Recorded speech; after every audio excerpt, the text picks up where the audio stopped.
মন্টি চাকমা যখন অপহরণের ঘটনা ঘটে তখন নানিয়াচরের যে কর্মসূচি সেখানে আমি সংহতি জানাতে গিয়েছিলাম। সেখানে আমি দেখেছি যে আর্মি কিভাবে এই ধরনের কর্মসূচিকে প্রবল দমন পীড়ন করে এবং আমাদেরকে তখন ওখানে ওই কর্মসূচি থেকে ক্যান্টনমেন্টে নিয়ে যাওয়া হয়েছিল। ক্যান্টনমেন্টে নিয়ে গিয়ে প্রায় 3 ঘন্টা আমাদেরকে নানানভাবে জবাবদিহিতার মধ্যে আমরা পড়েছিলাম। এখানে যে আলোচনাটা আজকে আমরা এখানে এসেছি, যে আলোচনাটা করছি, এই আলোচনাটাও খুবই প্রাসঙ্গিক। কারণ আমরা পাহাড়ের এই যে জনগোষ্ঠী তাদের এই সময়টাতে যে ঘটনাগুলো ঘটলো সেই ঘটনার মধ্য দিয়ে আমরা দেখছি যে পাহাড়ের জনগণ তারা কিভাবে জীবনযাপন করে এবং আমি নিজে প্রত্যক্ষভাবে আমি দেখেছি। আমি নানান কর্মসূচিতে সেখানে আমার যাওয়া হয়েছে। বিশেষ করে মন্টি চাকমা যখন অপহরণের ঘটনা ঘটে তখন নানিয়াচরের যে কর্মসূচি সেখানে আমি সংহতি জানাতে গিয়েছিলাম। সেখানে আমি দেখেছি যে আর্মি কিভাবে এই ধরনের কর্মসূচিকে প্রবল দমন পীড়ন করে এবং আমাদেরকে তখন ওখানে ওই কর্মসূচি থেকে ক্যান্টনমেন্টে নিয়ে যাওয়া হয়েছিল। ক্যান্টনমেন্টে নিয়ে গিয়ে প্রায় 3 ঘন্টা আমাদেরকে নানানভাবে জবাবদিহিতার মধ্যে আমরা পড়েছিলাম। এরপরে অনেক কর্মসূচি হয়েছে, কিন্তু ওই ঘটনা আমার জন্য খুব বিশেষ ছিল।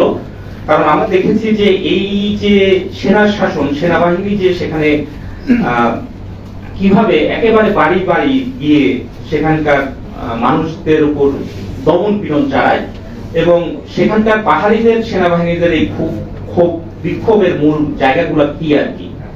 এবং আসলে ঐতিহাসিকভাবেও আমরা যদি দেখি যে পাহাড়ে এই যে পাহাড়ের মানে নানান ঘটনা যে ঘটলো, হত্যার ঘটনাগুলো যদি আমরা দেখি, গুমের ঘটনাগুলো দেখি, এগুলো যদি আমরা মানে বিচার করি তাহলে দেখবো যে ওই বিডিআররা যখন সেখানে নানান ঘটনার সাথে যুক্ত ছিল এবং পরবর্তীতে যখন সেনাবাহিনী সেখানে মোতায়েন করা হয়েছে, যত বেশি এখানে এই সেনা শাসন জোরদার করা হয়েছে তত বেশি কিন্তু আমরা দেখি যে ওখানে এই মানুষের মধ্যে অনিরাপত্তা এবং নানান ঘটনা, সেই ঘটনা এখানে ঘটেছে।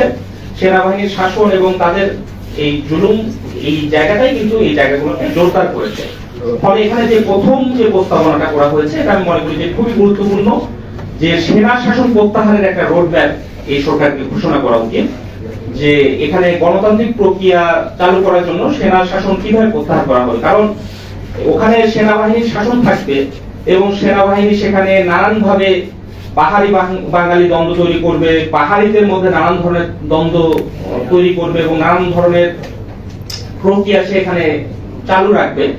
এই প্রক্রিয়া চালু থাকবে, পাহাড়ে সেখানে গণতান্ত্রিক আশা আকাঙ্ক্ষা, মানুষের গণতান্ত্রিক অধিকার সে প্রকাশ করতে পারবে বা সেখানে মত প্রকাশ করতে পারবে, সেখানকার মানুষ স্বাভাবিক জীবনযাপন করতে পারবে, এটা বাস্তবসম্মত মনে হয় না।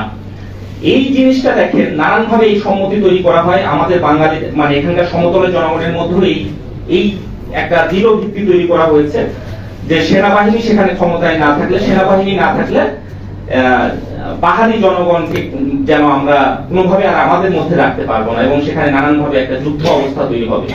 এই যে সম্মতি উৎপাদন করা হয়, এই সম্মতি উৎপাদন নানান ভাবে তৈরি করা হয় এবং যেটা আমাদের এখানেও তৈরি করা হচ্ছে, যেটা নিয়ে আমরা কথাও বলছি না। খুব সাধারণভাবে দেখলে আমরা দেখবো যে এখানে দেখেন সেনাবাহিনীকে ম্যাজিস্ট্রেসি পাওয়ার দেওয়া হলো, এখন তার যৌথ বাহিনীকে ম্যাজিস্ট্রেসি পাওয়ার দেওয়া হচ্ছে। এগুলো নিয়ে কিন্তু আমরা কেউ কথা বলছি না, আমরা মনে করছি এটা খুব স্বাভাবিক ব্যাপার। এই স্বাভাবিক ব্যাপারে পরিণত করার যে কাজটা, সেই কাজটাই আমরা এখানে ক্ষুদ্রভাবে দেখি এবং বিভিন্ন সময় সেনা শাসন যখন হয়েছে তখন আমরা দেখেছি এই সম্মতিগুলো তৈরি করা হয়েছে।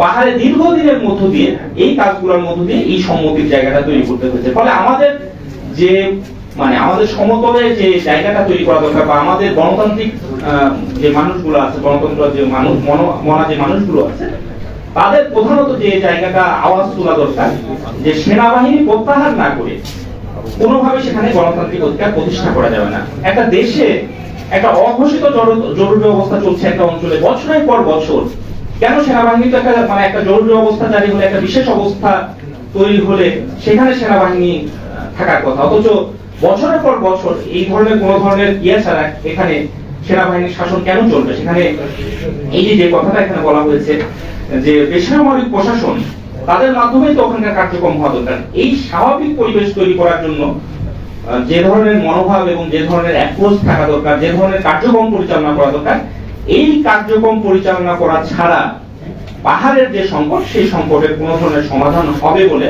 এটা অন্তত আমরা মনে করি না। এবং এই বিপরীত যে বক্তব্য বিপরীত যে ক্যাম্পেইন, মানে এখানকার শাসক গোষ্ঠীর যে ক্যাম্পেইন এবং মানে বিশেষ করে পাহাড়ি জনগণকে তাদের সেখানে সেনাবাহিনী থাকার জন্য যে ধরনের বৈধতা তৈরি করার জন্য এবং তাদের যে একটা সেনাবাহিনীর একটা বিশাল বিজনেসের জায়গা, ব্যবসার একটা বড় ক্ষেত্র এখন ওই জায়গা হয়েছে, তার বিপরীতে এই প্রচারণা বা এই বক্তব্যগুলো আমাদের নিয়ে আসা দরকার। এবং এই জন্য কিন্তু এই ধরনের আলাপ আলোচনা এবং এই দিকগুলো আমাদের নিয়ে আসাটা খুবই জরুরি, এবং এই আলোচনার প্রশ্নটা আমাদের দিক থেকে নিয়ে আসা গুরুত্বপূর্ণ।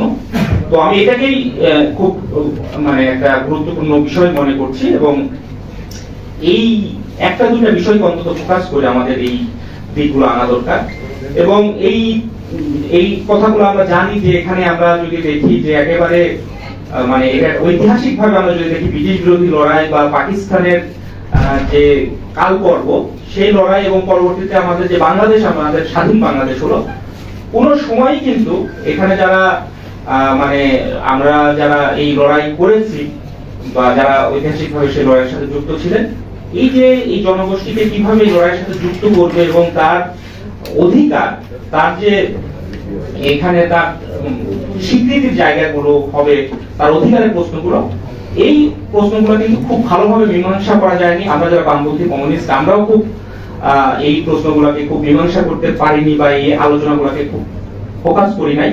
এবং যেটা হয়েছে যে আমাদের মুক্তিযুদ্ধের মধ্য দিয়ে যে একটা স্বাধীন বাংলাদেশ পেলাম, এই বাংলাদেশের স্বাভাবিকভাবেই যে সাংবিধানিক স্বীকৃতির কথা খুবই স্বাভাবিক এটা প্রশ্ন ছিল, সেই প্রশ্নেরও কিন্তু এখানে মীমাংসা করলাম না। আমরা একটা স্বাধীন দেশেও এই সাংবিধানিক স্বীকৃতির প্রশ্নটা আমরা আনতে পারিনি।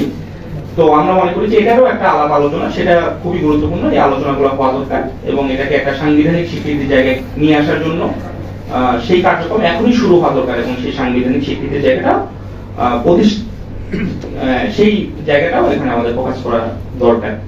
তো আমি মূলত এই দুইটা আমি রাখছি। এখানে আমাদের শ্রদ্ধেয় আলোচক বিন্দু আছে, তাদের আলোচনাগুলো আমরা শুনবো। আমরা ওভারঅল আমি মনে করি যে এখানে প্রস্তাবনাগুলো খুবই ভালো এসেছে, অনেক দিক থেকে আলোচনাগুলো এসেছে। এগুলোর একটা রাজনৈতিক সমাধান, যে প্রশ্নটা খুব গুরুত্বপূর্ণ, যে এটা একটা রাজনৈতিক, এই সমাধানটা রাজনৈতিক সমাধান করতে হবে, রাজনৈতিক ভাবে উদ্যোগ নিতে হবে, এবং সমাজের এই যে রাজনৈতিক দলগুলো বা বিভিন্ন শ্রেণী পেশার মানুষ, নাগরিক, তাদেরকে নিয়ে আলাপ আলোচনার মধ্য দিয়ে এই সংকটের সমাধান করতে হবে। এই প্রশ্নটাকে আমি খুব গুরুত্বপূর্ণ মনে করি। তো আমি মনে করি যে এই যে আজকে যে আলোচনা, সেই আলোচনার মধ্যে এটাকে অবশ্যই একটা বাস্তব, একটা গ্রহণযোগ্য এবং একটা সমাধানের জায়গায় আমরা অবশ্যই নিয়ে যেতে পারবো। এবং এই সময়টাতে এই যে পাহাড়ে যে ঘটনাগুলো ঘটলো, এইগুলোর তদন্ত করে, যে কথাটা এখানে এসেছে, অবিলম্বে যারা দোষী এবং এটা একটা মানে যারা এই ঘটনার সাথে যুক্ত, আমরা মনে করি যে তাদের শাস্তি হওয়া উচিত। এই কথাগুলো আমি আমার কথা শেষ করছি। সবাইকে ধন্যবাদ।